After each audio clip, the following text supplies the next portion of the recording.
হঠাৎ আমার ফোনে কল আসলো। দেখলাম ম্যাম কল করেছে। আমি কল রিসিভ করলাম। ওপাশ থেকে ম্যাম বলল, হ্যালো রাজ সাহেব, একটু আমার রুমে আসুন। আমি তারপর ম্যামের রুমে গিয়ে বললাম, ম্যাম আসবো? আসুন। এই দেখুন কি করছেন এটা। এই কথা বলে একটা ফাইল আমার মুখে ছুঁড়ে মারল। আমি ফাইলটা কুড়িয়ে নিলাম আর দেখলাম ফাইলে বড় একটা গোল্ডি মাকা। তারপর ম্যামের দিকে তাকালাম। ম্যাম বললেন, বানানটা শুদ্ধ করেন, আবার নতুন করে ফাইল তৈরি করুন। জি ম্যাম। বাইরে গিয়ে দেখি সবাই আমার দিকে তাকিয়ে আছে।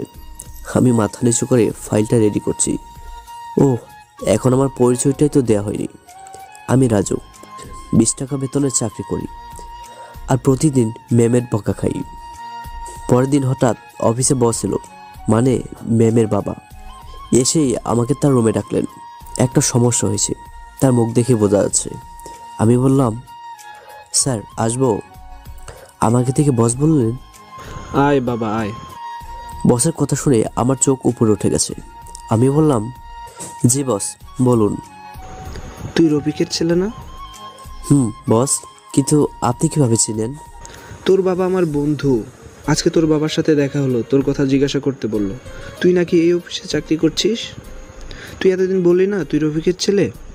বস, আমি তো জানি না। এখন আর বস বস করতে হবে না, আঙ্কেল বলে ডাকবি। ঠিক তখনই ম্যাম এসে হাজির। আমি তখন বসকে আঙ্কেল বলে যে কথা বলবো, তখন ম্যাম আসলো আর ম্যাম বললেন, রাজু সাহেব, আপনি কাকে কি ডাকছেন? আপনি হয়তো ভুলে গেছেন আপনি এই অফিসের কর্মচারী। না ম্যাম। আমি ওকে আঙ্কেল বলে ডাকতে বলছি। ও, কিন্তু কেন? ও কোথায় আর আমরা কোথায়? অফিসে একটা ডিসিপ্লিন আছে।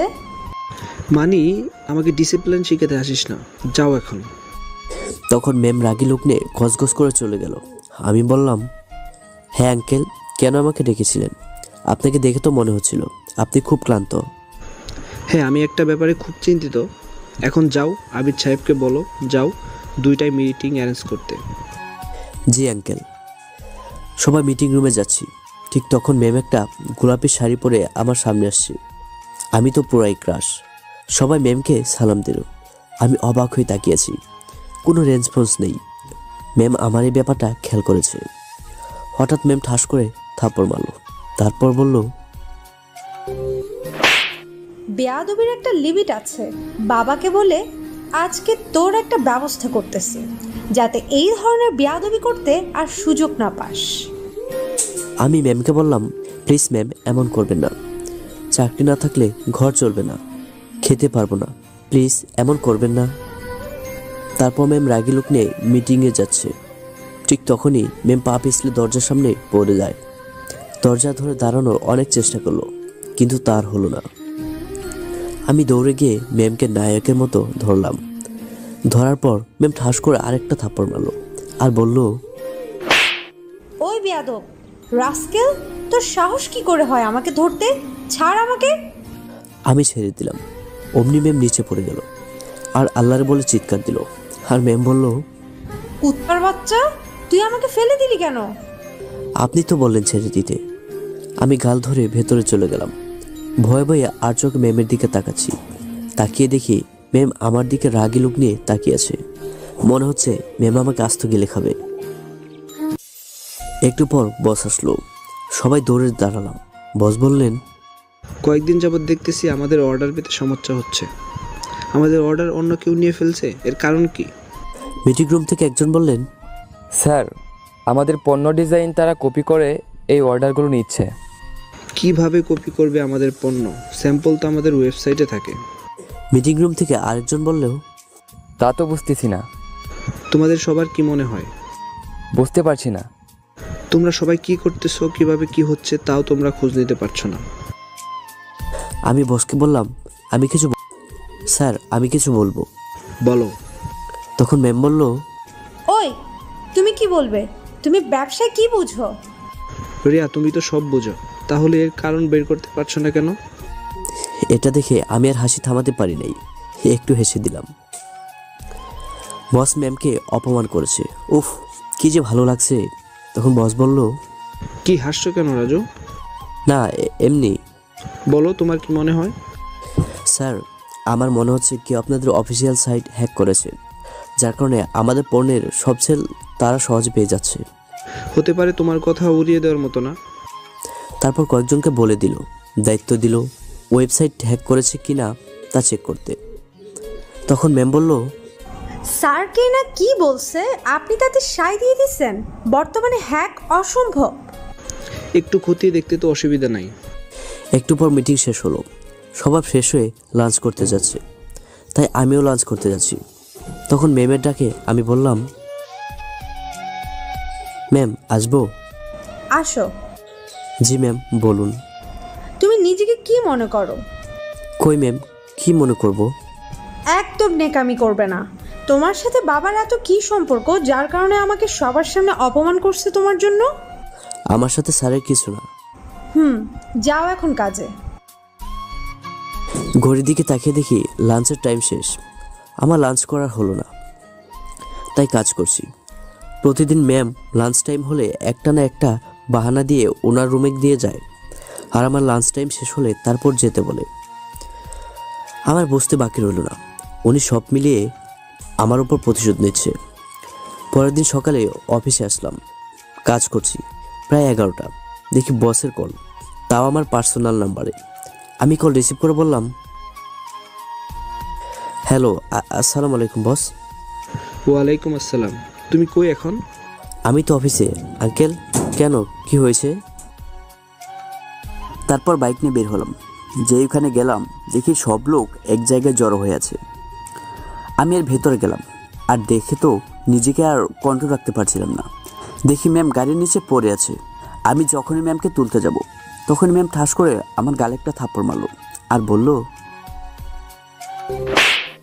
তুই আমাকে টাচ করলি কেন? তোর সাহস তো কম না? আর তুই আসতে এত দেরি করলি কেন? আমি কিছু না বলে দাঁড়িয়ে চিন্তা করি যে তুলতে হলে তো টাচ করতে হবে, আর টাচ করলে তো ঠাস করে চড় খেতে হবে। তাই কিছু না বলে দাঁড়িয়ে আছি। আর তখন ম্যাম বলল, ওই কোথার বাচ্চা, টেনে তুল আমাকে। দেখতেছো না আমি দাঁড়াতে পারছি না? গাধার মতো দাঁড়িয়ে আছিস কেন? তুল আমাকে। আমি হাতটা টেনে তুলছি, তখনই আল্লাহর বলে অজ্ঞান হয়ে গেল। তখন বুঝতে পারছি পায়ে হয়তো অনেক ব্যথা পেয়েছে। আমি কি করব বুঝতে পারছি না, আর আমি একা তুলতেও পারছি না। একজন লোকের কাছে সাহায্য ছিলাম, কেউ এগিয়ে আসলো না। আমি কোনো রকমে কোলে তুলে নিয়ে গাড়িতে তুললাম। তারপর কার ড্রাইভ করে হাসপাতালে নিয়ে গেলাম। হাসপাতালে ভর্তি করলাম। প্রায় ঘন্টাখানেক পর আঙ্কেল আসলো। তখনও ম্যামের জ্ঞান ফিরছে না। ডাক্তার পায়ে ব্যান্ডেজ করে দিল। 20 মিনিট পরে জ্ঞান ফিরল। তারপর আমি আর আঙ্কেল ভেতরে গেলাম। আঙ্কেলকে জড়িয়ে ধরে কান্না করছে ম্যাম। আমি দাঁড়িয়ে দেখছি। কিছুক্ষণ পর ম্যাম স্বাভাবিক হলো। তারপর আমাকে দেখে কিছুটা লজ্জাবোধ করলো। আমি আঙ্কেলকে বললাম, আঙ্কেল আমি এখন আসি। তোমাকে অনেক কষ্ট দিলাম বাবা, কিছু মনে করো না। না আঙ্কেল, কিসের কষ্ট, এইটা তো আমার কর্তব্য। এইটা বলে আমি চলে আসলাম। হঠাৎ বস বলল, রাজু দাঁড়াও। জি আঙ্কেল। তোমার মুখে এই লাল দাগ কিসের? মনে হয় কেউ থাপ্পড় দিছে। কই আঙ্কেল, এই এই কিছু না। বুঝছি। এই বলে ম্যামের দিকে রাগি চোখে তাকালো। আঙ্কেল আমি যাই তাহলে? তুমি আর অফিসে যাওয়া লাগবে না, বাসায় যাও, রেস্ট করো। তারপর আমি আঙ্কেলের ওখান থেকে বাসায় চলে আসলাম। বাসায় এসে ফ্রেশ হয়ে লাঞ্চ করে ঘুমাতে গেলাম। কোনো রকমে ঘুম আসছে না। সকালে শুধু ম্যামের অজ্ঞান অবস্থায় ওই কিউট মুখটা বারবার মনে পড়ছে। উফ, যা লাগছিল ম্যামকে, আমার মন মানছিল না। তাই সন্ধ্যা 6টার দিকেই গেলাম, ম্যামকে দেখতে যাই। দেখি আঙ্কেল ওইখানে ম্যামের পাশে বসে আছে। আমি বললাম, ম্যাম কেমন আছেন? ভালো। তুমি আসছো বাবা? হ্যাঁ আঙ্কেল। আপনি এখনো বাসায় যাননি? ওকে একা রেখে কিভাবে যাব? তাহলে তো মনে হয় খাওয়া দাওয়া করেননি। খিদে নেই আমার। আচ্ছা আঙ্কেল, আপনি বাসায় যান, আমি আছি এখানে। বাবা তোমাকে এমনিতেই অনেক কষ্ট দিছি। কি বললেন আঙ্কেল এগুলো আপনি? বাসায় যান, একটু রেস্ট করে। আপনি ঢাকা থেকে আসছেন, অনেক জার্নি হয়েছে, আপনি বাসায় যান। না আমি আসি, সমস্যা নেই। আর আঙ্কেল, আপনি মনে হয় আমাকে পর ভাবছেন। ছি ছি ছি, কি বলো বাবা এগুলো? আমাকে আপন মনে করলে আপনি বাসায় যান, আমি আছি এখানে। আচ্ছা ঠিক আছে। আমি আঙ্কেলকে একটু আগাই দিয়ে আমি 20 মিনিট পর আসলাম। তাই ম্যাম বলল, এতক্ষণ কই ছিলে? আমি আঙ্কেলকে এগিয়ে দিতে গিয়েছিলাম। বাবাকে আগায় দিতে 20 মিনিট লাগে নাকি? আমি চুপ হয়ে দাঁড়িয়ে আছি। ম্যাম বলল, উফ, কি বাজে গন্ধ! সিগারেট খাইছো নাকি? প্লিজ আঙ্কেলকে এটা নিয়ে কিছু বলবেন না। আচ্ছা, বলবো না, তবে একটা কথা দিতে হবে। কি কথা? বলেন, বাবা না আসা পর্যন্ত আপনি এই রুমের বাইরে যাবেন না। আচ্ছা ঠিক আছে, যাব না। পাশে টুল ছিল, বসে পড়লাম চুপ করে। ম্যাম বলল, তোমার মোবাইলটা একটু দাও, আমার মোবাইলে চার্জ নাই। কেন, কি করবেন মোবাইল দিয়ে? তোমাকে যেটা দিতে বলছি সেটা দাও। হাত বাড়িয়ে মোবাইলটা দিলাম। তারপর দেখলাম ম্যাম ফেসবুকে ঢুকছেন। আমার আইডিটা লগ আউট করে নিজের আইডিটা লগ ইন করলো। পরে বলল রাজকুমার আইডিটা সার্চ দিতে। অ্যাক্সিডেন্টের কারণে হাতে ব্যথা পেয়েছে, তাই নিজে সার্চ করতে পারছে না। আমি তো আকাশ থেকে পড়লাম, কারণ আইডিটা ছিল আমার, যেটা দিয়ে আমি গল্প দিই ফেসবুক আর বিভিন্ন গ্রুপে। আমি ম্যামকে বললাম, ম্যাম এটা তো একজন লেখক, অনেক ভালো গল্প লেখে। তুমি চিনো নাকি ছেলেটাকে? না ম্যাম, চিনি না, কিন্তু ওর লেখা গল্প আমার খুব ভালো লাগে। আমারও। কিছু বলছেন? না, দাও মোবাইলটা, দাও। তারপর দেখি ম্যাম গল্প পড়ছে আর একটু একটু মুসকে মুসকে হাসছে। উফ, সেই লাগছে ম্যামকে, একদম পুরো ক্রাশ খেয়েছি। তখন প্রায় রাত 9টা থেকে 9টা 10 হবে। আঙ্কেল আসলো খাবার নিয়ে, আমাকে বলল বাসায় চলে যেতে। আমি বললাম, না আঙ্কেল, আপনি মনে হয় অসুস্থ, আপনি বাসায় চলে যান, আমি থাকি রাতে। আঙ্কেল আর কিছু বলল না। 10টার সময় বাসায় চলে গেল। ম্যামের পাশে বসে আছি। ম্যাম বলল, এই নাও তোমার মোবাইল, এখন বাইরে যাও, আমি ঘুমাবো। আশ্চর্য হয়ে ম্যামের দিকে তাকিয়ে রইলাম। ম্যাম বলল, কি রে, কি বলছি শুনোস নাই? বাইরে যা। ওকে ম্যাম, কিছু লাগলে ডাকবেন আমাকে। এই বলে বাইরে চলে আসছি। বসে আছি দরজার সামনে। প্রায় 12টার দিকে ম্যাম আমাকে ডাক দিল। গিয়ে দেখি ম্যাম ভীতু চোখে তাকিয়ে আছে আমার দিকে। আমি বললাম, কি হয়েছে ম্যাম? আমার ভয় করছে, ঘুম আসতেছে না। কিসের ভয়? আমি তো বাইরে আছি। তোমার বাইরে থাকতে হবে না, আমার পাশের টুলে বসে থাকো। আমি মনে মনে অনেকটাই খুশি হয়েছি এই কথাটা শুনে, তাই বললাম, ওকে ম্যাম। কোথাও যাবে না কিন্তু, এখানে থাকো। ওকে ম্যাম, আপনি ঘুমিয়ে পড়ুন। ওকে। আমি দেয়ালে মাথা ঠেকিয়ে ঘুমাচ্ছি। হঠাৎ ঘুম ভেঙে গেছে। দেখি ম্যাম আমার এই পাশে ঘরে ঘুমাচ্ছে। ওহ, ম্যামকে দেখতে যা লাগছিল, পুরো পরীর মতো। ইচ্ছে করছিল হাত দিয়ে একটু আদর করে দেই। ম্যামের দিকে তাকিয়ে থাকতে থাকতে কখন যে ঘুমিয়ে পড়লাম নিজেও জানি না। হঠাৎ ঘুম ভাঙল। দেখি ম্যাম আমার দিকে তাকিয়ে আছে। উফ, ম্যামের তাকানোটা সেই। আমি বললাম, ma'am good morning. Good morning. Ma'am নাস্তা আনবো? কয়টা বাজে এখন? ঘড়ি দেখে অবাক, 10টা বেজে গেছে। আমি কই ম্যাম? কুম্ভকর্ণ মতো যেভাবে ঘুমাচ্ছেন আমি তো বুঝতেছি না, তুমি আমাকে পাহারা দিচ্ছ নাকি আমি তোমাকে পাহারা দিচ্ছি? সরি ম্যাম, ভুল হয়ে গেছে। আজকে যেন ম্যামের মুখে থেকে মিষ্টি মিষ্টি কথা বের হচ্ছে। মনে মনে ভাবছি আজকে সারাদিনটা ভালো যাবে। 10টার সময় আঙ্কেল আসলো। আঙ্কেল আমাকে বাড়ি পাঠিয়ে দিল। আমি বাসায় চলে এলাম। তারপর অফিসে গেলাম, কাজ শুরু করলাম। হঠাৎ 5টায় অচেনা নাম্বার থেকে কল আসলো। হ্যালো, কে? ওই দিক থেকে ম্যাম বলল, এখন কই তুই? অফিসে। কি? অফিসের কাজ শেষ করে তারপর 6টায় আসবো। অফিসে কেন গেছো? আমার কাজ করতে হবে, আর না হলে তো বেতন পাবো না, আর বেতন না পেলে খাবো কি? এই কথাগুলো বলার পর কেটে দিল। ফোনে একটু পর মেসেজ আসলো। আমাকে বলল আপনার 5 দিনের ছুটি হয়েছে, আপনি এখন যেতে পারেন। আমি বললাম, আমি তো ছুটির জন্য আবেদন করিনি। ম্যাম ফোন করে ছুটি দিয়েছে। এটা বলেই ম্যানেজার চলে গেল। আমি বাসায় চলে যাই। ফ্রেশ হয়ে 6টা 30-এ হাসপাতালে গেলাম। তখন ম্যাম বলল, কয়টা বাজে এখন? 6:30। তোমাকে আসতে বলছি কয়টায়? আমি অনেকক্ষণ চুপ হয়ে রইলাম। একটু পর বললাম, আঙ্কেল কোথায়? বাবাকে পাঠিয়ে দিছি। ও, আমি বাথরুমে যা। তাহলে আমি নার্সকে ডেকে দিচ্ছি। ওকে। নার্সকে ডাকলাম, কিন্তু খবর নেই। মাথা খারাপ হয়ে যাচ্ছে। আমি কি বসে থাকবো? তো আমি কি করব? কোলে করে নিয়ে আসবো? ওই কুত্তার বাচ্চা, তুই কাকে চোখ লাগিয়ে কথা বলছিস? Sorry ma'am. এখন আমাকে বাথরুমে দিয়ে আয়। আমি মুখটা সামনে দিয়ে বললাম, আগে থাপ্পড়টা দিয়ে দিন। কেন? আপনাকে কোলে করে নিয়ে যেতে হবে, আর তাহলে তো আপনাকে টাচ করতে হবে, আর টাচ করলেই তো আমার গালে থাপ্পড় পড়বে।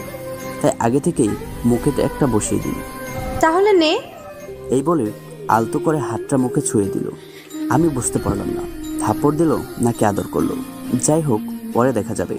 ম্যামকে কোলে করে বাথরুমে দিয়ে আসলাম। ম্যাম বলল, যাও, বাইরে অপেক্ষা করো। বাইরে অপেক্ষা করছি। ম্যামের ডাকে আমি ভেতরে যাই।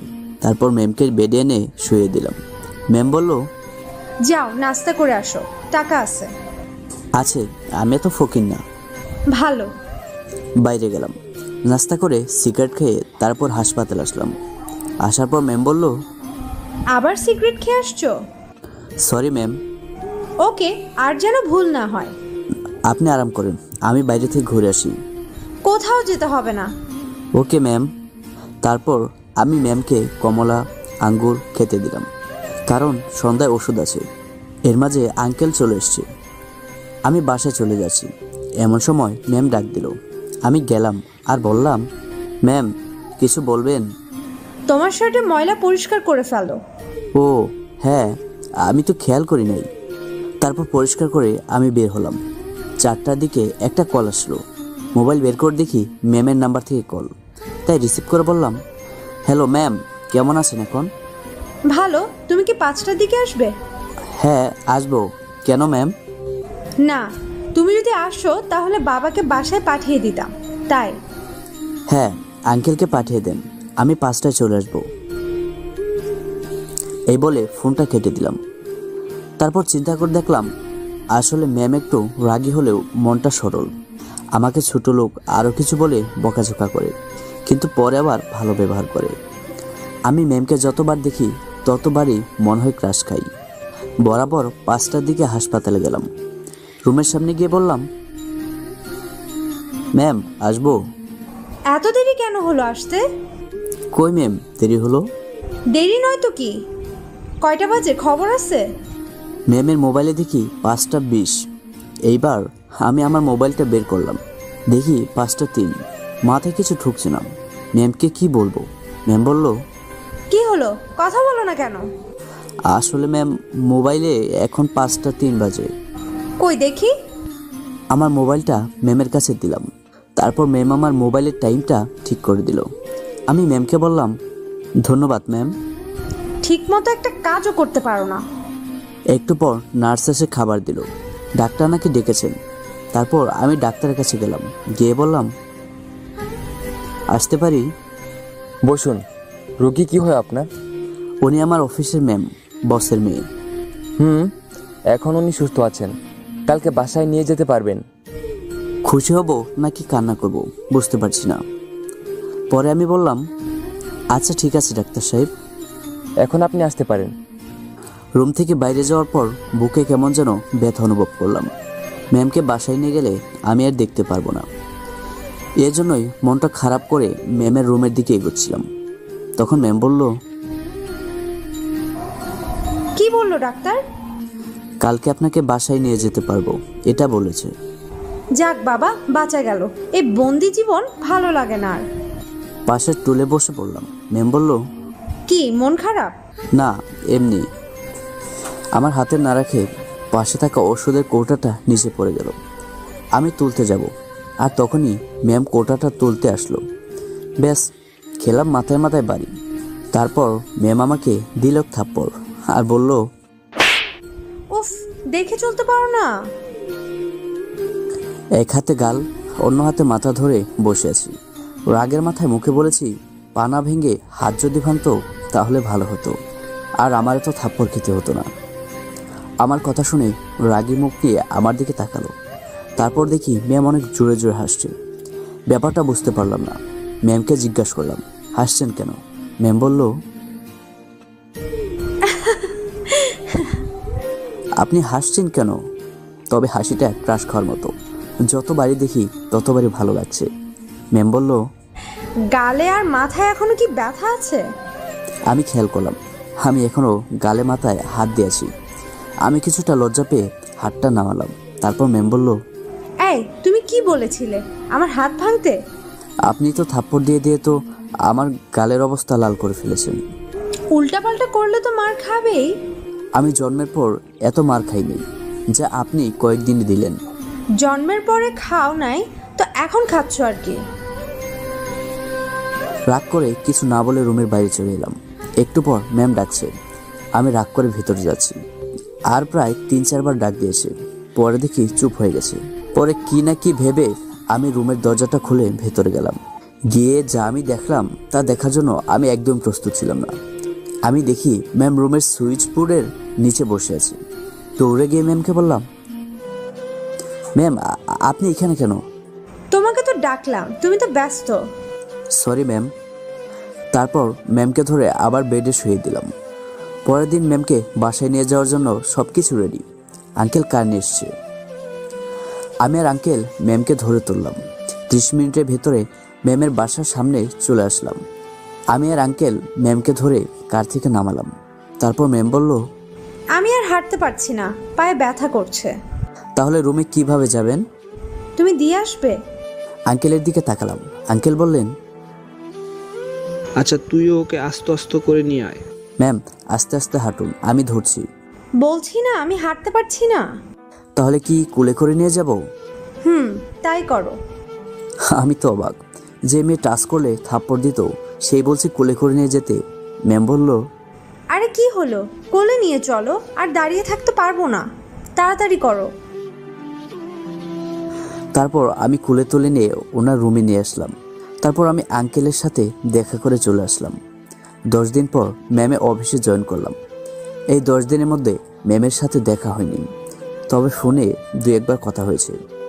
ম্যাম এতদিন পর অফিসে জয়েন করলো, তাই সবাই তাকে ফুল দিয়ে শুভেচ্ছা জানালো, আমি ছাড়া, কারণ আমার মন খারাপ ছিল। আমি ম্যামের কেবিনে গিয়ে বললাম, ম্যাম আসবো? আসো। আমার আজকে ছুটি লাগবে ম্যাম। কেন? একটু পার্সোনাল কাজ আছে, আমাকে তাই বাসায় যেতে হবে। তো কাজটা কি আমাকে বলা যাবে? না, আঙ্কেল জানে। তাহলে ছুটিটা আঙ্কেলের থেকে নাও। কি বলছেন এসব? কি বলছি মানে, কানে কম শুনছোস নাকি? যাও কাজ করো, কোনো ছুটি নাই, এখন এই রুম থেকে যেতে পারো। তারপর মন খারাপ করে কাজ করতে লাগলাম। 20 মিনিট পর আমি ব্যাগ নিয়ে অফিস থেকে বের হয়ে হাসপাতালে চলে এলাম, কারণ আমার ছোট ভাই সাগর খুব অসুস্থ। 50,000 টাকার প্রয়োজন ছিল। আমার মাথা কাজ করছিল না, কোথা থেকে এতগুলো টাকা আসবে বুঝতে পারছিলাম না। কি করব? 1 ঘন্টা পর মোবাইল একটা কল আসলো। মোবাইল বের করে দেখি ম্যামের কল। রিসিভ করে বললাম, হ্যালো। তোকে যেতে মানা করছি না? কই তুই এখন? আমি কাজে আসছি। 20 মিনিটের ভিতর অফিসে জয়েন কর, মিটিং আছে। ম্যাম আমার জানা মতে তো আজকে কোনো মিটিং ছিল না। একটু আগে মিটিং টাইম ঠিক হয়েছে। আমি আসতে পারবো না, আমি হাসপাতালে আসছি। মিথ্যা বলার জায়গা পাও না? চাকরি বাঁচাতে চাইলে 20 মিনিটের ভিতর তাড়াতাড়ি আয়। টেনশনে পড়ে গেলাম। একদিকে টাকা, অন্যদিকে চাকরি। তাই আমি ম্যামকে বললাম, আসতেছি ম্যাম। আসছি বলে কলটা কেটে দিলাম। তারপর আমি আমার ভাইয়ের সাথে দেখা করতে গেলাম। তখন রুমে ডাক্তার ছিল। ডাক্তার বলল, 20 মিনিট পর অপারেশন শুরু হবে, আপনি কোথাও যাবেন না। কিন্তু আমি তো অপারেশনের টাকাটাই ম্যানেজ করতে পারি নাই। টাকা জমা হয়ে গেছে। কে দিল এত টাকা? আফজাল সাহেব। আমি অবাক হয়ে গেছি, তাই আমি কল দিলাম। আঙ্কেল, আপনি এতগুলো টাকা কেন দিলেন? তোমার ছোট ভাই অসুস্থ, তোমার কাছে টাকা পয়সাও নাই, আমি জানি। আর তুমি যা করছো আমাদের জন্য, এটা আমি কখনো ভুলবো না। তাই বলে এতগুলো টাকা? কত আর, সামান্য কিছু টাকা তো। অপারেশন তো কিছুক্ষণ পর। হ্যাঁ আঙ্কেল। কোথাও যাওয়ার দরকার নেই, হাসপাতালেই থাকো।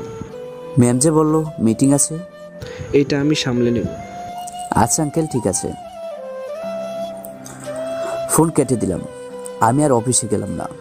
11:30-এর দিকে অপারেশন শুরু হলো। 12:30-এর দিকে আমার ভাইকে কেবিনে দিল। সে মোটামুটি সুস্থ আছে। তাকে দেখে মনে যেন অন্যরকম একটা আনন্দ লাগছে। পরের দিন ভাইকে হাসপাতালে রেখে আমি 10টার দিকে অফিসে চলে গেলাম। কাজ শুরু করেছি।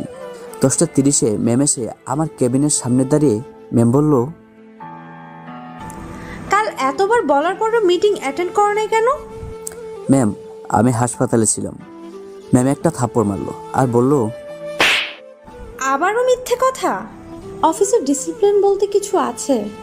কাল মানা করার পরও কেন অফিস থেকে বের হয়েছেন? চোখ উপরে দেখি সবাই আমার দিকে তাকিয়ে আছে। আর ম্যামের পেছনে আঙ্কেল দাঁড়িয়ে আছে। আঙ্কেল বলল, রিয়া, তুই ওর গায়ে হাত দিলি কেন? এই 2 টাকার কর্মচারীর জন্য তুমি আমার কাছে কৈফিয়ত চাইছো? বস হাত তুলে ম্যামকে যে থাপ্পড় দিব, এমন সময় আমি হাত ধরে ফেলি। আমি আঙ্কেলকে বললাম, আমার মতো 2 টাকার কর্মচারীর জন্য প্লিজ ওনার গায়ে হাত তুলবেন না। এতে আপনার বড় অপমান হবে, যা আমি মানতে পারবো না। রাজু, তুমি কিছু মনে করো না, ও একটু রাগী। না আঙ্কেল, কিছু মনে করিনি আমি। ম্যাম আর কিছু না বলে তার রুমে চলে গেল। আর রিয়া ম্যামকে অনেকগুলো কথা বলে চলে গেল বস। চারপাশে তাকিয়ে দেখি সবাই আমার দিকে তাকিয়ে আছে। নিজের কাছে এইটাকে অনেক বেশি অপমান লাগছিল। সাথে সাথে কাগজ কলম নিয়ে রিজাইন লেটার লিখে ফেললাম। তারপর ম্যামের রুমে গেলাম। গিয়ে বললাম, ম্যাম আসবো? আসার দরকার কি তোর? তোর জন্য আমি বারবার বাবার কাছে অপমানিত হচ্ছি। আপনাকে আর অপমানিত হতে হবে না, আর সেই ব্যবস্থাই করছি। কি ব্যবস্থা? লেটারটা টেবিলের উপর রেখে রুম থেকে বের হয়ে আসলাম। পরে নিজের ব্যাগ গুছিয়ে অফিস থেকে বের হয়ে আসলাম। 3 দিন পর মিটিং অ্যারেঞ্জ হলো। মিটিংয়ে সবাই আছে, আমি ছাড়া। বস বলল, রাজু সাহেব কই? রাজু সাহেব চাকরি থেকে রিজাইন নিয়েছে কখন? ওই দিনের ঘটনার পর থেকে। আজকে মিটিং খুবই গুরুত্বপূর্ণ। আমাদের ওয়েবসাইট হ্যাক করেছে মিনি গ্রুপের প্রতিষ্ঠাটি, যার কারণে আমাদের সব অর্ডার দিচ্ছে। আমাদের ক্ষতি হচ্ছে। আপনারা কি এমন কোনো হ্যাকারকে চেনেন? চিনলে বলবেন, যে আপনাদের কাজটা করে দিতে পারবে। মিটিং রুম থেকে একজন বলল, স্যার, আমি একজনকে চিনি। কে সে? রাজু সাহেব করতে পারে। তুমি কিভাবে জানো? উনি আমার একটা কাজ করে দিয়েছিল। ওকে তো এখন ডাকলেও আসবে না। তোমার কারণে রাজু রিজাইন নিয়েছে। এখন তুমি জানো ওকে কিভাবে অফিসে জয়েন করবে? 2 দিন সময় দিলাম। তারপর রাত প্রায় 9টা। ম্যামের নাম্বার থেকে কল আসে। আমি কল রিসিভ করি নাই। পরে অন্য নাম্বার থেকে কল দিল। আমি রিসিভ করলাম আর বললাম, হ্যালো। প্লিজ কলটা কাটবে না। বলুন। সরি, ওই দিন আমার মাথা ঠিক ছিল না, তাই ওই রকম করছি। সরি। No problem. তাহলে কাল থেকে অফিস জয়েন করো। আমার চাকরি করার ইচ্ছে নেই। সরি বললাম তো। আমি এখন ব্যস্ত আছি, পরে কল করুন। কল কেটে দিলাম। ওই দিক থেকে অনেকবার কল আসছে, আমি কলটা রিসিভ করি নাই। এইভাবে 2 দিন হয়ে গেল। 3 দিন পর আঙ্কেলের কল। আমি রিসিভ করলাম। আমাকে আঙ্কেল সব খুলে বলল। আমি রাজি হলাম, কারণ আঙ্কেল আমার জন্য অনেক করেছে। আমার ভাইয়ের জন্য অনেক টাকা দিয়েছে, তাই আমি রাজি হয়ে গেলাম। তার পরের দিন আঙ্কেলের বাসায় গেলাম। কলিং বেল চাপ দিলাম, সাথে সাথে দরজা খুলল। আমি তো বিশ্বাস করতেই পারছি না। দেখি ম্যাম সাদা একটা জামা পরে আমার সামনে দাঁড়িয়ে। আমি তো ম্যামকে দেখে দ্বিতীয়বারের মতো প্রেমে পড়ে গেলাম। আমি এক ধ্যানে তাকিয়ে রইলাম। একটু পর ম্যাম বলল, এই যে রাজু সাহেব, ভিতরে আসুন। হ্যাঁ। বসুন। সোফায় গিয়ে বসলাম। 20 মিনিট পর ম্যাম নাস্তা নিয়ে আসলো আমার জন্য। আমি বললাম, ম্যাম 2 টাকার কর্মচারীর জন্য এইসব কেন করতে গেলেন? দেখো রাজু, আমি এই জন্য তোমাকে সরি বলছি। এগুলো বলে আমাকে আর লজ্জা দিও না। যা সত্যি তাই বলছি, আর কি। দেখো, আমি জানতাম না যে তোমার ছোট ভাই হাসপাতালে। আমি ভাবছি তুমি মিথ্যে বলছো, তাই তোমার সাথে এমন ব্যবহার করছি। আমার ভাই হাসপাতালে ছিল, আপনি কেমনে জানলেন? পরে বাবা সব আমাকে বলেছে। ও, দেখো, ওই দিন আমার মাথা ঠিক ছিল না, তাই রাগের মাথায় অনেক কাজে বাজে ব্যবহার করে ফেলেছি। আমাকে ক্ষমা করে দাও। হ্যাঁ, নিজে ভুল বুঝতে পেরেছেন, এটাই অনেক। ক্ষমা চাইতে হবে না। সত্যি তো? আমাকে ক্ষমা করছো তো? করছি। কেমনে বিশ্বাস করব? মানে? তুমি আজ থেকে যদি আমার নাম ধরে ডাকো, তাহলে আমি মনে করব তুমি আমাকে ক্ষমা করে দিয়েছো। না ম্যাম, আপনার নাম ধরে আমি ডাকতে পারবো না। তাহলে তুমি আমাকে ক্ষমা করো না। আচ্ছা ঠিক আছে, রিয়া বলে ডাকবো। কিছুটা মলিন মুখে কথাটা বললাম। আসলে ম্যামের নাম ধরে ডাকা আমার খুব ইচ্ছে ছিল, তাই সুযোগটা কাজে লাগালাম। রিয়া বলল, ধন্যবাদ। আমরা কি ফ্রেন্ড হতে পারি? হতে পারি, কিন্তু একটা শর্ত আছে। কি শর্ত? কথায় কথায় থাপ্পড় মারা চলবে না। হঠাৎ রিয়া হাহা করে হাসি দিয়ে বলল, আচ্ছা ঠিক আছে। সবসময় হাসি খুশি থাকবেন। আসলে আপনাকে হাসি খুশি দেখতে দারুণ লাগে। তাই নাকি? তাই। তখন কলিং বেল বাজলো। দরজাটা খুললো ম্যাম। দেখলো আঙ্কেল আসছে। আঙ্কেল রিয়াকে বলল, রাজু আসছে। আসছে। তারপর আঙ্কেল ভেতরে আসলো, আমার সাথে কথা বলল। ম্যামও ছিল। অফিসের ওয়েবসাইটের কিছু তথ্য আমাকে দিল। আমি হাতের ঘড়ির দিকে তাকিয়ে দেখি দুপুর 2টা বেজে গেছে। তাই আমি আঙ্কেলের থেকে বিদায় নিয়ে বাসায় আসার জন্য হঠাৎ ম্যাম বলল, আজকের লাঞ্চটা এখানে করে ফেলো। না, বাসায় করব। কোনো রকম বুঝে সুঝে বাসা থেকে বের হয়ে আসলাম। রাস্তা দিয়ে হাঁটছি, আর ম্যামের হাসি মাখা মুখটা বারবার ভেসে উঠছে চোখের সামনে। পরে বাসায় গেলাম, লাঞ্চ করে ঘুম দিলাম। আমার কোনো খবর নাই। হঠাৎ বিকেল 5টায় মোবাইলে কল আসলো। আমি মোবাইল উঠিয়ে দেখি ম্যামের কল। আমি কলটা রিসিভ করে বললাম, হ্যালো। কোথায় তুমি? এই তো ম্যাম, বাসায়। আবারও ম্যাম? Sorry ma'am. আবার? সরি রিয়া। তো কখন আসবে বাসায়? আঙ্কেল কই? বাসায় আছে। তাহলে একটু পরে আসছি। কেন, আঙ্কেল থাকলে কি বাসায় আসা যায় না? কী সব বলেন, তা হবে কেন? আয়। হঠাৎ কেটে গেল। মনে হয় নেটওয়ার্ক সমস্যা করছে। ম্যামের মুখে আই শুনে আমি অনেক অবাক হলাম। ম্যাম কি বলতে চাইছে? কিছুক্ষণ পর মোবাইল হাতে নিয়ে চিন্তা করতে লাগলাম। ম্যাম এটা কেন বললো? আই মানে কি? মাথায় কিছু ঢুকছে না। পরে শেষ হয়ে আঙ্কেলের বাসায় গেলাম। কলিং বেল চাপ দিতেই দরজা খুলে দিল রিয়া। আমি বললাম, কি দরজার সামনেই বসেছিলে নাকি? আরে না। তো এত তাড়াতাড়ি দরজা খুলে দিলে যে? দরজার কাছে ছিলাম, তাই। ভিতরে আসো। ভেতর গেলাম, দেখি আঙ্কেল বসে আছে। অনেক চিন্তিত মনে হচ্ছে। আমি আঙ্কেলকে বললাম, আপনাকে তো চিন্তিত মনে হচ্ছে কেন? আঙ্কেল, আপনি চিন্তা করবেন না, আমি তো আছি। দেখি না কি করা যায়। যা করবে তাড়াতাড়ি করিও। আগে একটা কম্পিউটার লাগবে, তার সাথে ইন্টারনেট কানেকশন লাগবে। আঙ্কেল রিয়ার দিকে তাকিয়ে বলল, তোর ল্যাপটপ আমাকেও ধরতে দিস না। এখন রাজুকে তোর ল্যাপটপ দিতে বলছিস? তোর মাথা ঠিক আছে? বাবা, এইগুলো বলে আমাকে আর লজ্জা দিও না। ল্যাপটপের পাশাপাশি আমার একটা আলাদা রুম লাগবে, যেখানে আমি রিল্যাক্সে কাজ করতে পারবো। পাশের রুম খালি আছে।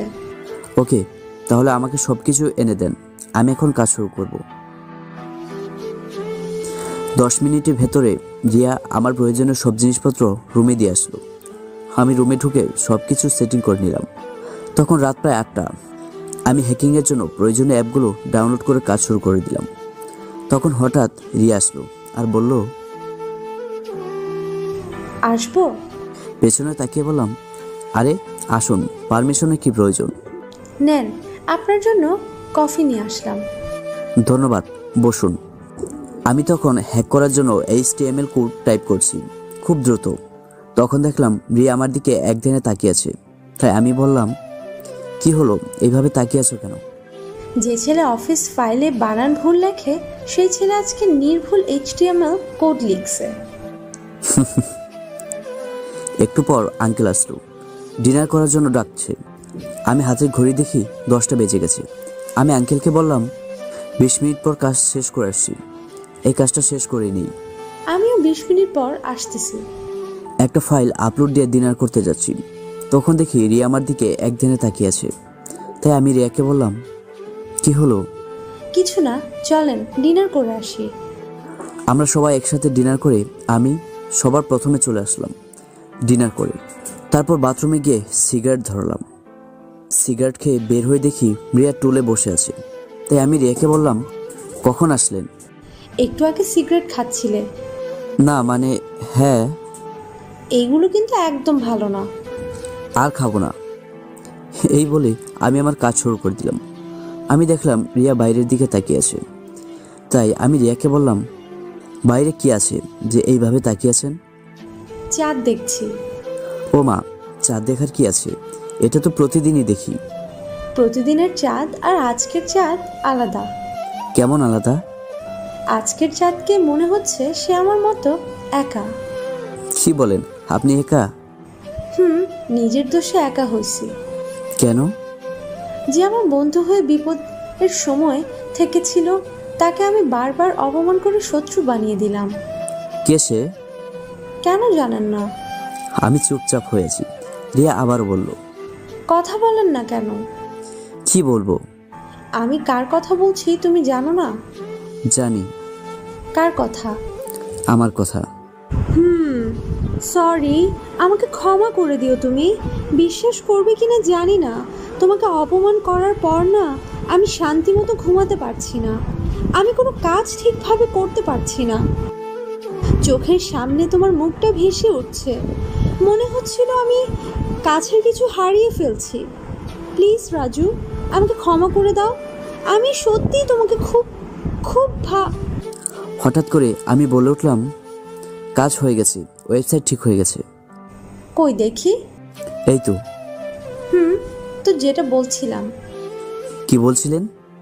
তুমি কিছু এতক্ষণ? না, আমি তো কাজ করছিলাম। রিয়া হঠাৎ করে চোখ মুখ লাল করে চলে যেতে লাগলো। তাই আমি বললাম, কই যাও? জাহান্নামে। এই বলেই রুম থেকে বের হয়ে গেল। আসলে আমি সব শুনেছি, আরও অবাক হয়েছি অনেক। এই মেয়ে বলে কি, শুনে তো পুরাই অবাক। তাই একটু রিয়াকে কষ্ট দেওয়ার জন্য এমন অভিনয় করছি। রাত 2টায় কাজ শেষ করে ঘুমিয়ে পড়লাম ওই রুমেই, লাইট অন করে। হঠাৎ যেন কারো স্পর্শ পেলাম। চোখটা একটু খুলে দেখি রিয়া আমাকে কম্বল গায়ে দিয়ে চলে গেছে। তখন মোবাইল বের করে দেখি ভোর 4টা বাজে। আমি ঘুমিয়ে পড়লাম।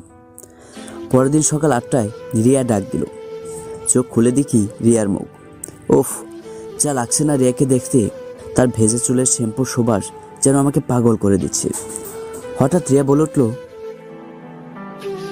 কি হলো, এইভাবে পাগলের মতো তাকিয়ে আছেন কেন? ঘুম থেকে উঠে যদি পরীক্ষা দেখা যায় তাহলে তো তাকিয়ে থাকতেই হবে। পরীটা কে? হ্যাঁ, তাড়াতাড়ি ফ্রেশ হয়ে নিচে আসুন, নাস্তার টেবিলে আসো, বাবা অপেক্ষা করছে।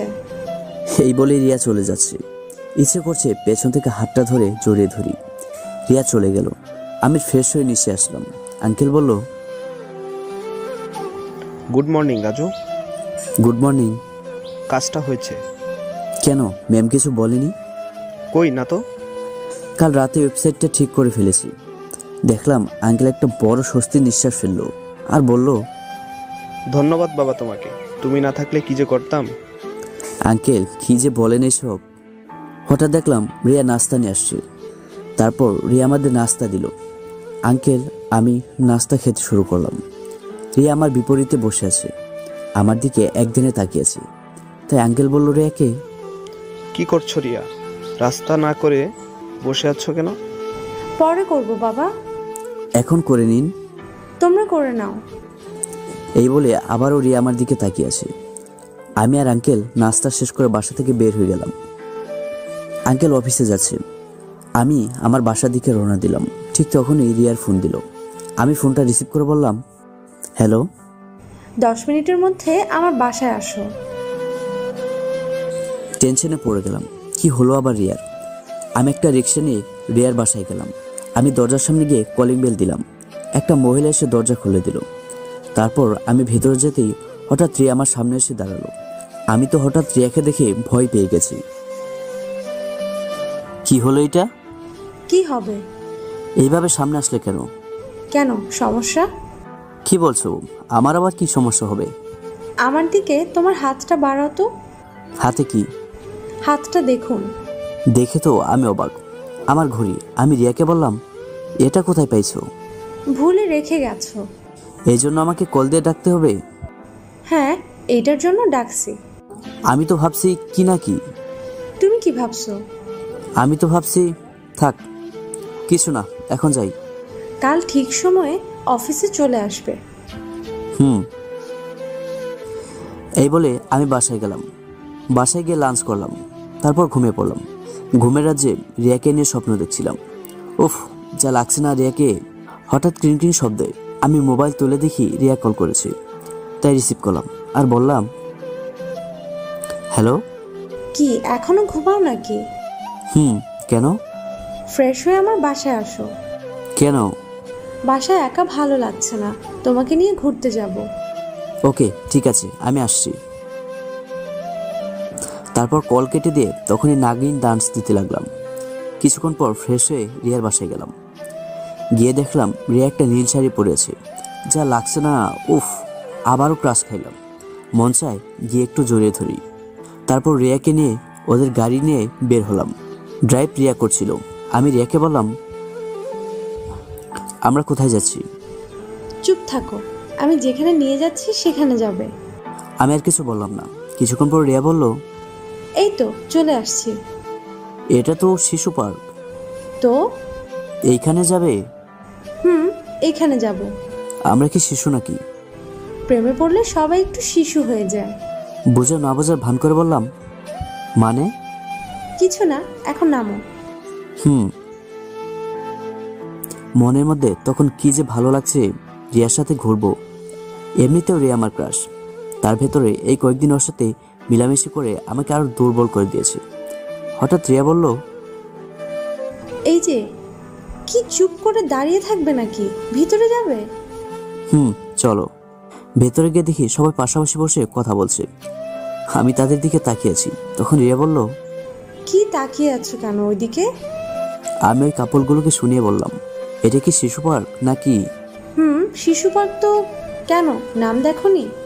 হুম, দেখছি তো, সবাই এখানে শিশু। আর দেখছি সবাই তার জিএফ নিয়ে বসে আছে। রিয়া, চলো ওই জায়গাটায় বসি।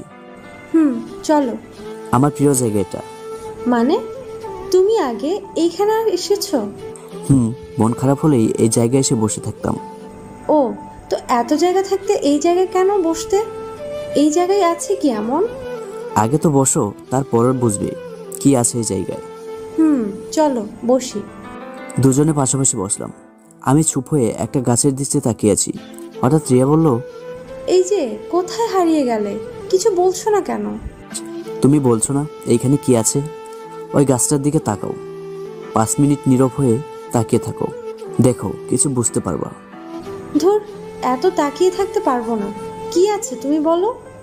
কেন, তোমার এই জায়গা ভালো লাগে না? তুমি পাশে থাকলে সব জায়গায় ভালো লাগে। আমি শুনেও না শোনার ভান করে বললাম, কিছু বলবে?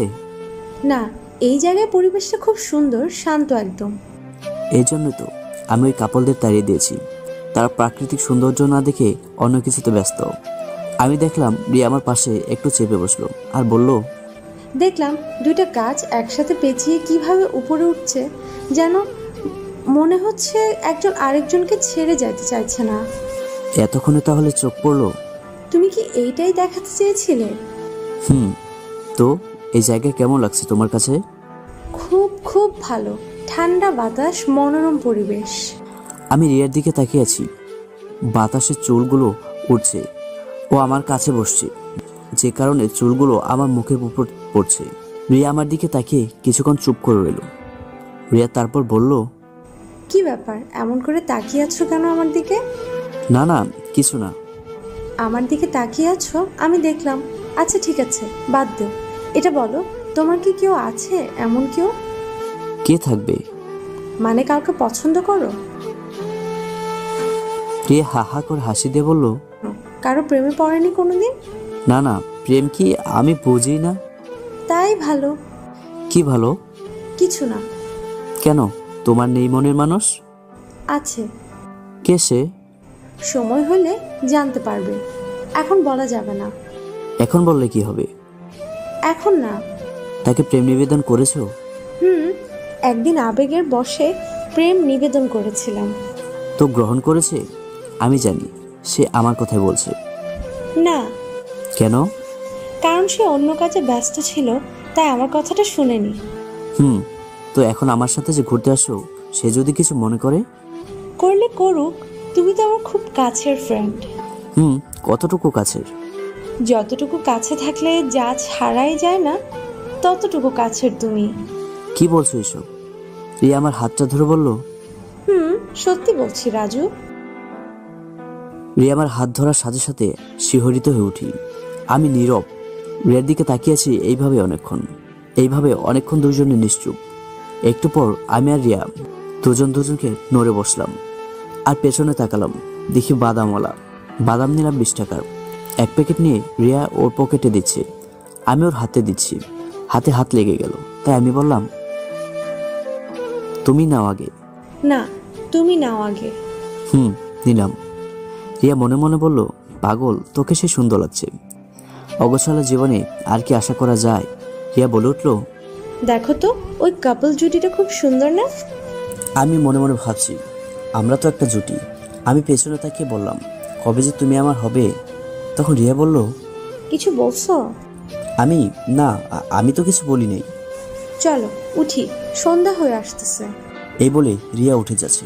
তখন আমি বলে উঠলাম, আর একটু বসি।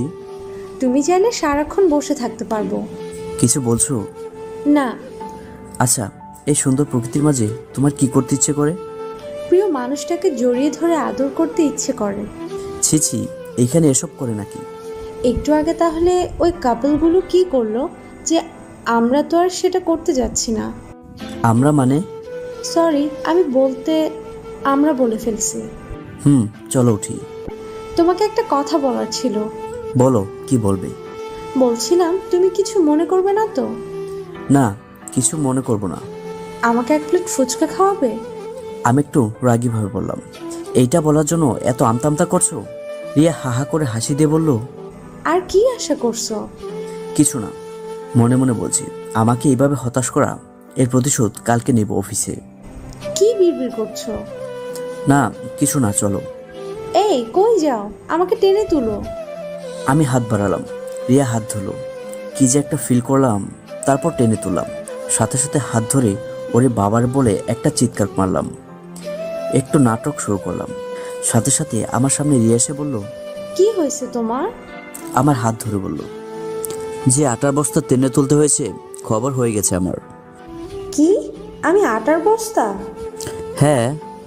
যাও, তোমার সাথে কথা বলবো না। ওকে। এই বলে আমি গাড়ির দিকে চলে যাচ্ছি। তখন পেছন থেকে আমার হাত ধরে বলল, ফুচকা খাওয়াবে না? পেছনে ফিরে দেখি রিয়া মুখ কালো করে আমার হাত ধরে দাঁড়িয়ে আছে। আমি বললাম, কি হয়েছে তোমার? কি হবে? কিছু না হলে মুখ কালো করে আছো কেন? এমনিতে। ফুচকা খাবে? খাবো। চলো।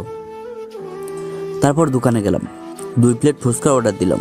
রিয়া বলল, মামা 1 প্লেট দাও। কেন? ও, তুমি বুঝবে না। ওকে, 1 প্লেট দাও। একটু পর 1 প্লেট ফুচকা নিয়ে আসলো। মানুষ হলাম আমরা 2 জন, 1 প্লেট থেকে 2 জনেই খাচ্ছি। হাতে হাত স্পর্শ লাগছে। ওফ, কি যে ভালো লাগছে। হঠাৎ শুরু হলো কারাকারি। প্লেটে ফুচকা আছে একটা। আমি বলি আমি খাবো, রিয়া বলে ও খাবে।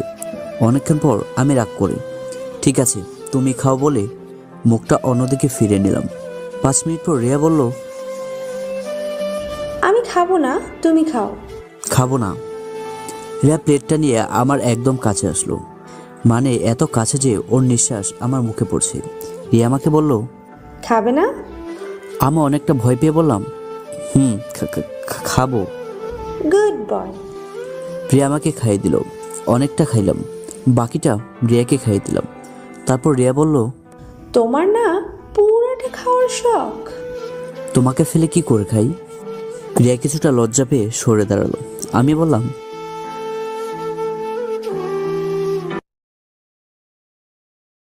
কই, আমি তো। দেখছি তো, ভয় পাইছো কিনা?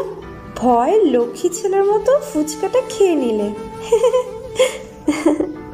কয়টা বাজে খবর আছে? কয়টা? রাত 8টা। চলো বাসায় যাওয়া যাক। চলো। গাড়িতে উঠে লুকিয়ে গ্লাসটা রিয়ার দিকে ঘুরিয়ে দিলাম। তারপর গাড়ি ড্রাইভ করছি। রিয়া বলল, আমার ঘুম পাচ্ছে। তো ঘুমাও।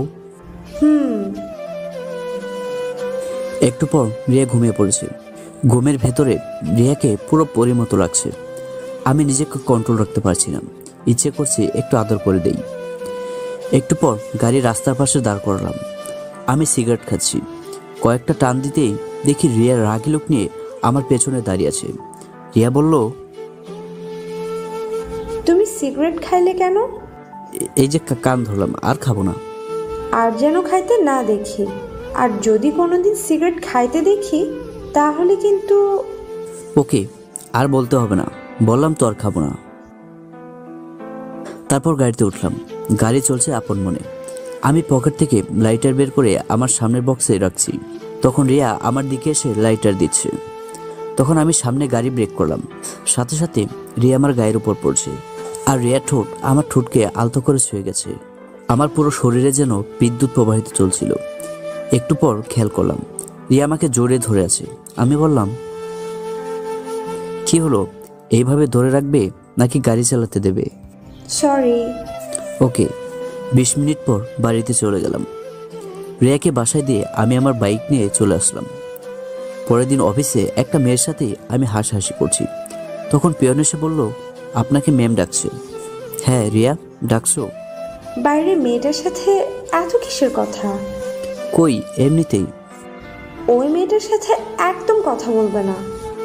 আমি জানি রিয়ার গা জ্বলছে, তাও রিয়াকে রাগানোর জন্য বললাম, কেন? ওই মেয়ের সাথে কথা বলে কি এমন হয়? এক থাপ্পড় দিয়ে গালের দাঁত সব ফেলে দেব। যেটা বলছি সেটা করো। আমি তাহলে আমার কেবিনে যাই। আমি আমার কেবিনে এসে আমার কাজ শুরু করে দিলাম। দুপুরে লাঞ্চ টাইমে অন্য একটা মেয়ের সাথে দুষ্টুমি করতে গিয়েছিলাম। তখন আবারও রিয়া ডাক দিল। রিয়ার কাছে গিয়ে আমি বললাম, আসবো? ওই ওই, এইগুলো কি কি শুরু করছিস তুই? কি শুরু করছি? কই? মেয়েটার সাথে এত হাসাহাসি কিসের? এমনিতেই লাঞ্চ করতে যাচ্ছি, তাই একটু দুষ্টুমি করছি। লাঞ্চ করছো? না। চলো। কোথায়? লাঞ্চ করব। না, আমি যাব না। কেন? ওদের সাথে লাঞ্চ করতে ভালো লাগে, আমার সাথে লাঞ্চ করতে ভালো লাগে না? তা কেন হবে? ভালো লাগবে না কেন? তাহলে? কিছু না, চলো। বিল কিন্তু তুমি দেবে। তারপর একটা রেস্টুরেন্টে গেলাম। লাঞ্চ করা শুরু করলাম। তখন রিয়া বলল, সত্যি করে বলো, ওই মেয়েদের সাথে তোমার কোনো সম্পর্ক আছে? ধুর না, এমনি। সত্যি তো? আমি জেনেও না জানার ভান করে রিয়াকে বললাম, আচ্ছা, ওই মেয়েদের সাথে কথা বললে তুমি এমন করো কেন? তোর অনেক বার বেড়েছে। বাবাকে বলে তোর একটা ব্যবস্থা করব। চাকরি থেকে বের করে দিবে? আরে না, এর থেকে বড় চাকরি দেওয়ার কথা ভাবছি। কি চাকরি? সময় হলে দেখবে। তুমি হাসলে খুব ভালো লাগে, কিন্তু কিন্তু কি? হাসি ভালো, কিন্তু হাসির কারণগুলো ভালো না। ওই মেয়েরে নাক ফাটিয়ে দিব। দাও দেখি কেমন সাহস তোমার। যেমন কথা তেমন কাজ। রিয়ার সাথে সাথে ধুম করে একটা ঘুষি মারলো আমার নাকের উপর। আমি উফ করে নাক ধরে বসে আছি। রিয়া বলল, এই হাত সরাও, আরেকটা দে, দেখো সাহস আছে কিনা। হাতটা সরিয়ে নিলাম মুখ থেকে। রিয়া বলল, এই কি, তোমার নাক থেকে তো রক্ত পড়ছে। থাক, কিছু না। সরি, আমি বুঝতে পারিনি এমনটা হবে। সাথে সাথে মেডিকেলে নিয়ে গেল, ব্যান্ডেজ করে দিল। তারপর আমি বললাম, বাই রিয়া। ওকে যাও, ওষুধগুলো ঠিক মতো খেও। আর কিছু না বলে চলে আসলাম। তখন আমার মোবাইলে রিয়ার কল আসে। আমি রিসিভ করে বললাম, হ্যালো। কি করো? শুয়ে আছি, ঘুম আসছে না। আমারও সেম, ব্যথা আছে এখন। ব্যথা তো আছে। সরি, আর এমন ভুল হবে না। আসলে দোষটা তো আমার। আমি তোমাকে রাগিয়ে দিয়েছিলাম, আর নয়তো এটা হতো না। তাও আমার এমনটা করা উচিত হয়নি। ওকে বাই, ঘুম পাচ্ছে। ওকে। পরের দিন সকালে অফিসে গেলাম। সবাই একসাথে অফিসে। একজন কলিং বলল, রাজু সাহেব, আপনার নাকে কি হয়েছে? কিছু না, বাসায় পিছলে পড়ে গিয়েছিলাম। এইটা বলে রিয়া রুমের দিকে যাচ্ছি। তখনই রুমের বাইরে থেকে দেখি রিয়া ভেতরে কার সাথে জানি হাসাহাসি করছে, কথা বলছে। নক না করে ভেতরে ঢুকলাম। দেখি রিয়া অন্য একটা ছেলেকে জোরে ধরে বাই বলছে। এটা দেখে আমি আর নিজেকে কন্ট্রোল রাখতে পারছিলাম না। মনে মনে ভাবতে লাগলাম, আমার সাথে রিয়া এমন করতে পারলো? হঠাৎ রিয়া বলে উঠলো, কি রে, কখন আসলি? এখন সরি ম্যাম ডিস্টার্ব করার জন্য। এটা বলেই রুম থেকে বের হয়ে নিজের কেবিনে চলে আসলাম। পরে অফিস থেকে ব্যাগ নিয়ে বাসার দিকে রওনা দিলাম। আমাকে ডাকতে পাঠালো রিয়া। আমাকে না দেখে সাথে সাথে কল দিল রিয়া। আমি কল দেখেও রিসিভ করিনি, এইভাবে কল দিতেই থাকলো। পরে একটা সময় কলটা রিসিভ করলাম আর বললাম, হ্যালো। কোথায় তুমি? বাসায় যাচ্ছি, শরীর ভালো লাগছে না। এতক্ষণ কল দিলাম, রিসিভ করো নাই কেন? না, এমনিতেই মোবাইলটা সাইলেন্ট ছিল তো, তাই দেখিনি। ও, আমি বাই বলে কলটা কেটে দিলাম। তখন রিয়ার সাথে কথা বলতে ইচ্ছে করছিল না। রাতে রিয়া কল দিয়েই যাচ্ছে, কলটা রিসিভ করতে ইচ্ছে করছে না। পরে এক সময় আমি মোবাইল অফ করে দিলাম। এইভাবে 7 দিন পার হয়ে গেছে। আমি অফিসে যাই না, মোবাইল অফ। পরে মামাকে কল দেওয়ার জন্য মোবাইলটা অন করলাম, আর সাথে সাথে দেখি রিয়া কল দিয়েছি। চিন্তা করছিলাম কলটা ধরবো কি ধরবো না, তাও ধরে বললাম, হ্যালো। কি হয়েছে তোমার? শরীর ঠিক আছে তো? কিছু হয় নাই তো তোমার? সব ঠিক আছে। তাহলে এতদিন মোবাইল অফ ছিল কেন? কত হাজারবার ট্রাই করছি, কিন্তু কিছুতেই পাইছিলাম না। আমার ভালো লাগছে না, কিছু বললে বলো। তুমি আমার সাথে এমনভাবে কথা বলছো কেন? কিভাবে কথা বলছি? মনে হচ্ছে আমাকে এড়িয়ে চলছো। সেই সাধ্য আমার নেই। আমি আপনার অফিসের একজন সামান্য কর্মচারী, আপনাকে এড়িয়ে চলার সাহস আমার নেই। তুমি ওই দিনের পর থেকে কেমন জানি হয়ে গেছো, কিছু না বলে অফিস থেকে বের হয়ে গেছো। কেমন হব? আমি তো আমার মতোই আছি। ও, তো কোথায় এখন? বাইরে। বাইরে কোথায়? জায়গার নাম বলো। জানি না। এই বলে কলটা কেটে দিলাম। তখন অজান্তে আমার চোখের পানি চলে আসলো। মনে মনে ভাবছি, রিয়াকে মনে হয় অনেক বেশি ভালোবেসে ফেলেছি। পরক্ষণে ভাবলাম, ও কোথায় আর আমি কোথায়। তারপর আমি অন্ধকারের আমার প্রিয় জায়গায় ওই শিশু পার্কে পুকুরে পাড়ে বসে আছি। তখন সন্ধ্যা 7টা বাজে। কেন জানি না চোখ থেকে পানি পড়ছে, পানি যেন থামছেই না। তখন কে যেন আমার কাঁধে হাত রাখলো। আমি তো দেখে অবাক হয়ে গেলাম। ম্যাম আপনি? বলার সাথে সাথে একটা থাপ্পড় মারলো। আমি গাল ধরে চুপ করে আছি। আমার পাশে বসে আমার হাতটা ধরলো। আমি হাতটা ছাড়িয়ে নিলাম আর বললাম, কি করছেন এসব? যা ইচ্ছা করছে তাই করছি। মানে? তুমি আমাকে ভুল বুঝছো। আমি কেন ভুল বুঝতে যাব? ওই দিনের ব্যাপারটা নিয়ে। বাদ দেন ম্যাম এসব কথা। ম্যাম বলার সাথে সাথে আবারও থাপ্পড় মারলো। তাই আমি বললাম, মারলেন কেন? ম্যাম ডাকলে তো মার খাবেই। ম্যামকে তো ম্যামই ডাকবো। বলেছি না রিয়া বলে ডাকতে। পারবো না।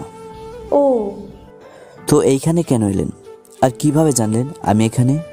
আমি জানি তুমি এইখানে থাকবে, কারণ তোমার মন খারাপ হলে তুমি এইখানে বসো। ও সব কথা মনে রাখছেন তাহলে? রাখতে হয়। মানে? কিছু না, আর তোমার বড় চাকরির ব্যাপারে বাবার সাথে কথা বলছি।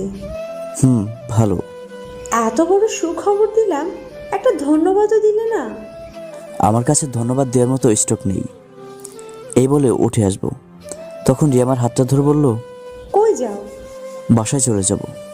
আমাকে একা ফেলে রেখে? একা কই, ছাড়েন আমাকে। আপনার প্রিয় মানুষকে কল দেন, সে এসে নিয়ে যাবে। আর আমার এমনিতে ভালো লাগছে না। তুমি আমার সাথে এমন করছো কেন? কিছু না বলে চলে আসবো। তখন আমার সামনে এসে রিয়া আমার দিকে তাকিয়ে বলল, আমার সাথে কথা বলবে না? কথা বলার প্রয়োজন মনে করছি না। ওকে। আমি চোখটা মুছে সোজা বাসার দিকে রওনা হলাম। পরের দিন অফিসে রিয়া আমাকে দেখে একটা ছেলের সাথে কথা বলছে, হাসাহাসি করছে। এতে আমার অনেক খারাপ লাগছিল। তাই আমি কয়েকদিন পর ছুটির জন্য আবেদন করি, কিন্তু রিয়া তা নাকচ করে দেয়। চুপ করে বসে আছি। হঠাৎ মনে হলো রিয়া ম্যাম যখন এমনটা করছে আমিও তো করতে পারি। আমি তো জানি উনি আমাকে ভালোবাসেন, আর আমি অফিসে ওই মেয়েগুলোর সাথে হাসাহাসি করে কথা বলা শুরু করে দিলাম। হঠাৎ রিয়া আসলো আর বলল, এইখানে হাসাহাসি কিসের? কই না তো ম্যাম, এমনিতে। রাজু সাহেব, আপনি আমার রুমে আসেন। তারপর ম্যামের রুমে গেলাম আর বললাম, ম্যাম আসবো? আসেন। বাইরে এগুলো কি? কই কি? আপনাকে এইখানে কাজের জন্য রাখা হয়েছে, বিনোদনের জন্য নয়। তা অবশ্যই ঠিক বলছেন। কাজ করতে ইচ্ছা না করলে চলে যেতে পারেন। আমি রিয়ার দিকে তাকিয়ে রইলাম আর ভাবতে লাগলাম, এই কয়েকদিনে এত পর হয়ে গেলাম, জানি না কেন চোখ দিয়ে পানি বের হচ্ছে। কোনো রকমে ম্যামের রুম থেকে বেরিয়ে গেলাম। তারপর থেকে আমি আমার মতো, আর ম্যাম ম্যামের মতো। কোনো কথা নেই। তারপর একদিন অফিসে গেলাম। ম্যাম আমাকে ডাক দিল আর বলল, আগামী শুক্রবার ম্যামের বিয়ে। আর কার্ডটা এগিয়ে দিল। কার্ডটা নিলাম। বরের নাম দেখলাম সাগর ইসলাম হোসেন। রিয়া বলল, বরকে তুমি কয়েকদিন আগে অফিসে দেখছো। Best of luck. ধন্যবাদ। বিয়েতে আসবে কিন্তু। দেখি। দেখি বললে হবে না। অফিস ছুটির পর বাসায় যাচ্ছি আর সিগারেট টানতেছি আর রিয়ার কথা ভাবছি। কি থেকে কি হয়ে গেল, আমার সাথে কেন এমন হচ্ছে। এইভাবে 2 দিন চলে গেল। হঠাৎ সন্ধ্যায় রিয়া কল আসলো। অনেক আগ্রহ নিয়ে আমি কলটা রিসিভ করলাম আর বললাম, হ্যালো। তুমি কোথায়? আমি বাসায়। আঙ্কেলকে ফোনটা দিবে একটু? কেন? বিয়ের দাওয়াত দিব তাই। দাও না প্লিজ। ও, একটু অপেক্ষা করো। আমি বাবাকে ফোনটা দিলাম। তারপর বাবা বলল, হ্যালো। আসসালামু আলাইকুম আঙ্কেল। আগামী শুক্রবার আমার বিয়ে, আপনাদের সবাইকে যেন দেখি, আর রাজুকে একদিন আগে পাঠিয়ে দিবেন। আচ্ছা ঠিক আছে মা। এই বলেই ফোনটা আমাকে দিয়ে দিল বাবা। আমি বললাম, হ্যালো। আর 2 দিন পর আমার বিয়ে, আর আগামীকাল আমার গায়ে হলুদ। তুমি আসবে কিন্তু। দেখা যাক। তখন আমার বুকটা ফেটে যাচ্ছে, কাউকে কিছু বলতে পারছি না। দেখা গেলে হবে না। যাব। পরের দিন মানে গায়ে হলুদের দিন রিয়া আমাকে কল দিল আর বলল, কই তুমি? এই তো বসে আছি কোথায়? একটা ছোট দোকানে। কি বসে বসে সিগারেট খাচ্ছ? এখন এইটা ছাড়া আমার আর ভরসা কি? এত কিছু জানি না। তুমি এখন আমাদের বাসায় আসবে। পারবো না, আমার ভালো লাগছে না। কি আসবে না? না। তুমি না, আসলে আমি গায়ে হলুদ দিব না। এটা করো না প্লিজ। তাহলে আসো, আমাকে দেখে যাও। কান্না করছো কেন? জানি না। ওকে, আসছি। ওকে, আসো, আমি অপেক্ষা করছি। আমি 30 মিনিটের ভেতরে রিয়ার বাসায় গেলাম। দেখি রিয়া বসে আছে, চারপাশে সবাই গায়ে হলুদ দিয়ে দাঁড়িয়ে আছে। আমিও গেলাম। আমাকে দেখে হলুদের বাটিটা আমাকে দিয়ে একটা মহিলা বলে উঠল, কি রে রিয়া, তুই এতক্ষণ ওর জন্য অপেক্ষা করছিলি? আমি অবাক। তার মানে আমি যদি না আসতাম তাহলে ও কাউকে গায়ে হলুদ দিতে দিত না। হঠাৎ রিয়া বলে উঠল, কি রে, হলুদ দিবি না? বলেই ওর গায়ে হলুদ লাগিয়ে দিলাম। তখন আমার বুকটা ফেটে যাচ্ছিল। তখন বাড়িটা অন্য কাউকে দিয়ে আমি বাইরে চলে আসলাম। চোখ থেকে নিজের অজান্তেই পানি ঝরে পড়ছিল। আমি আর ওইখানে এক মুহূর্ত থাকতে পারলাম না। সোজা বাসায় চলে আসলাম। রুম অফ করে শুয়ে পড়লাম। তখন ঠিক রাত 1টা বাজে। হঠাৎ রিয়ার কল। হ্যালো। কি রে, তোর গলা এমন লাগছে কেন? কিছু না, কি বলবে বলো? কাল বিয়েতে আসবা তো? কাল আমার কাজ আছে, ঢাকায় যাব। পুরো মিথ্যা কথা বললাম এটা। তুমি জাহান্নামে যাও, তাও বিয়ের সময় তোমাকে উপস্থিত থাকতেই হবে। পারবো না আমি। আমি অপেক্ষা করে থাকবো। এই বলে রিয়া কলটা কেটে দিল। পরের দিন শুক্রবার, মানে রিয়ার বিয়ের দিনকাল। ঘুম থেকে উঠে দেখি বাবা আর ভাইয়া সহ সবাই রেডি। তাই আমি সবাইকে বললাম, কি হলো, কোথায় যাচ্ছ? বউ দেখতে। মানে? আজকে তোর ম্যামের বিয়ে না? তুই এখনো রেডি হসনি কেন? আমি যাব না বাবা, আমার ভালো লাগছে না। তুই কি আমার মান সম্মান সব ডুবাবি নাকি? কেন বাবা, কি করছি আমি? আমার বন্ধু মানে তোর আঙ্কেল আমাদের বারবার বলেছে সবাইকে নিয়ে যেন আসি, আর তুই কি বলছিস সেগুলো? যাব না বাবা আমি। ভাইয়া চলো না, রিয়াপু আমাকে বারবার বলছে তোমাকে যেন সাথে করে নিয়ে আসি। সবার বলাতে আর আমি না করতে পারলাম না, বাধ্য হয়ে যেতে হলো। যাওয়া মাত্রই রিয়া কল দিল। আমি রিসিভ করে বললাম, কোথায় তুই? তোর বাসার সামনে। সোজা আমার রুমে চলে আয়। আমি সোজা ওর কথা মতো রিয়ার রুমে গেলাম। আমি তো দেখি অবাক।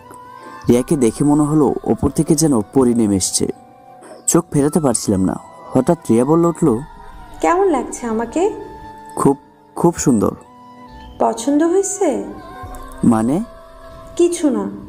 তোর জামাই তোকে দেখলে পাগল হয়ে যাবে। তখন দেখা যাবে। তোদের বিবাহিত জীবন সুখের হোক। ধন্যবাদ। তুমি এখন নিচে যাও, আমি রেডি হয়ে নিই।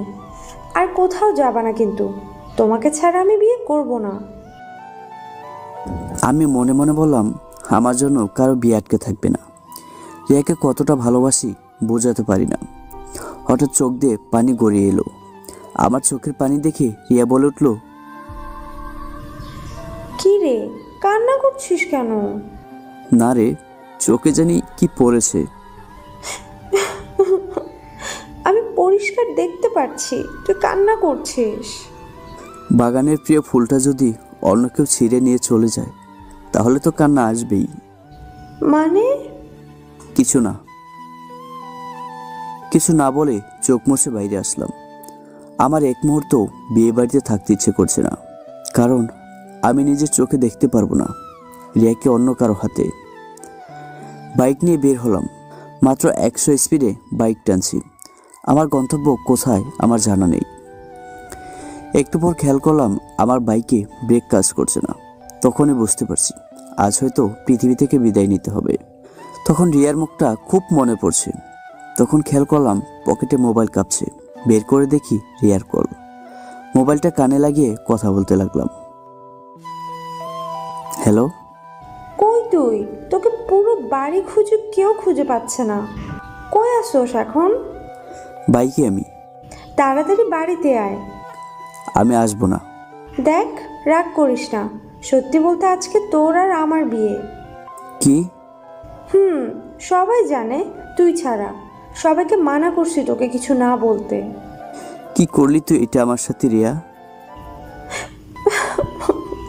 সরি কষ্ট দেওয়ার জন্য। তোমাকে অনেক ভালোবাসি, আমি নিজের থেকে বেশি। প্লিজ তাড়াতাড়ি চলে আসো, আমি অপেক্ষা করছি তোমার জন্য। রিয়া, আমি মনে হয় ফিরবো না। কেন? কি বলছো এইসব? আমার উপর এখনো রাগ করে আছিস? সরি বললাম তো। রিয়া, আমিও তোকে ভালোবাসি, আমি বাঁচতে চাই রিয়া। কি হয়েছে তোমার? হঠাৎ আমার বাইকে ব্রেক কাজ করছে না। এমনিতে আমার বাঁচার ইচ্ছেও ছিল না। তোকে ছাড়া এমনিতে আমি বাঁচতেও পারবো না। কিন্তু এখন তোর কথা শুনে আমার বাঁচতে খুব ইচ্ছে করছে, কিন্তু বাঁচতে হয়তো পারবো না। আমাকে ক্ষমা করে দিও। রিয়া হ্যালো হ্যালো করছে, কিন্তু একটা ঝাঁঝালা আওয়াজ করে কলটা কেটে গেল। রিয়া কান্না করে উঠল। আর রিয়া বুঝতে বাকি নেই যে রাজু অ্যাক্সিডেন্ট হয়েছে। 7 দিন পর আমার জ্ঞান আসলো। আমি চোখ খুলে দেখি রিয়া আমার পাশে শুয়ে আছে। আস্তে করে রিয়াকে ডাক দিলাম। আমাকে রিয়া দেখে অনেক খুশি হয়ে যায়।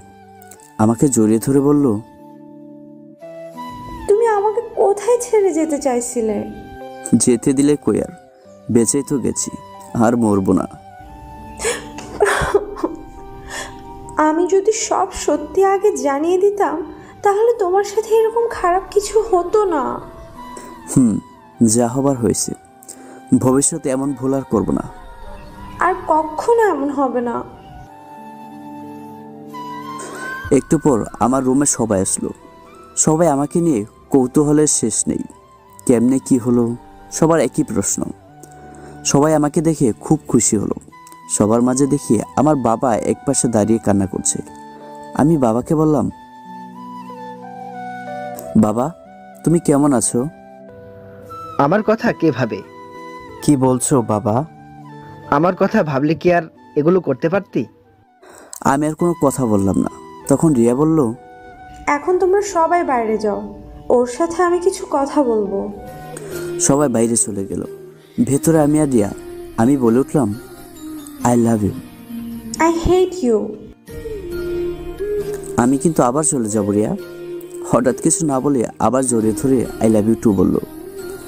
তারপর আরও 7 দিন পর আমি পুরোপুরি সুস্থ হয়ে গেছি। কিছুদিন পর রিয়া আর আমার বিয়ে হলো। রিয়া বাসর ঘরে বসে আছে। আজকে কেন জানি না বাসর ঘরে মানে রিয়ার কাছে যেতে ভয় লাগছে।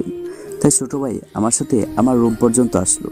তারপর বলল, কিরে ভাইয়া, ভেতরে যাও, ভাবি তোমার জন্য অপেক্ষা করছে, আর তুমি এখানে দাঁড়িয়ে আছো। আমি কিছু বলছি না, কেমন যেন মনে হয়। তারপর আমার ছোট ভাই ধাক্কা দিয়ে ভেতরে ঢুকিয়ে দিয়েছে। আমি গিয়ে দেখি রিয়া একটা বড় ঘুমটা দিয়ে বসে আছে। আমি কিছু বলছি না, দাঁড়িয়ে আছি। তারপর দেখলাম রিয়া নেমে এসে আমাকে সালাম করলো।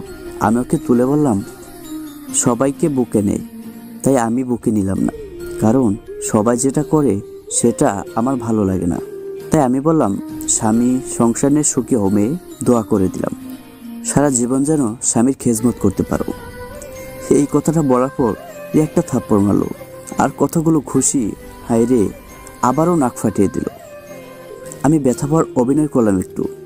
রিয়া সেটা দেখে ও কান্না করতে লাগলো। আমি বললাম, আরে পাগলি, আমার কিছু হয়নি, মজা করছি এমনি। আমি রিয়াকে বললাম, চলো আজকে আমরা ফুটবল খেলবো আর 2টা দল তৈরি করব। তুমি করবা না? রিয়া কিছুটা লজ্জা পেল, আর কিছু বলল না। তারপর লাইট অফ করে শুয়ে পড়লাম। শুরু হলো আমাদের, থাক আজ আর বলবো না।